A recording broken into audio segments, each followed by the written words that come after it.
Hey, welcome to this Metric WOM Explainer. Today, we're uncovering the hidden truth about your favorite scented candles.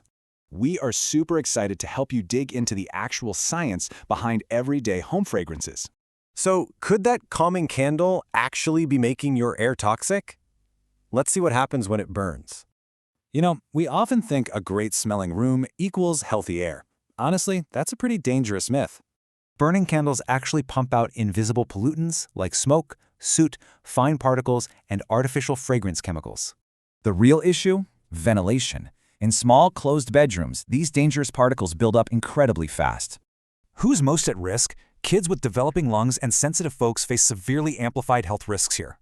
For them, breathing these chemicals can quickly trigger awful headaches, severe coughing, watery eyes, and throat discomfort. Plus, there's a huge trap. Using candles to simply mask odors hides real dangers, like hidden mold. Relying on these strong fragrances leaves the actual health hazard completely untouched in your home's air. Okay, still want to light a candle? Let's pivot to some highly actionable, science-backed safety habits. It's absolutely crucial to limit use, open windows, and strictly protect children's developing lungs from exposure. Keep those wicks trimmed to reduce soot, burn just one, and blow it out if symptoms start.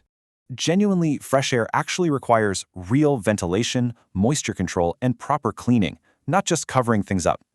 Remember, while candles aren't guaranteed to be dangerous, they aren't risk-free. Good smells should never replace clean air. So, I'll leave you with this. Are you truly cleaning your air, or just covering up the problem?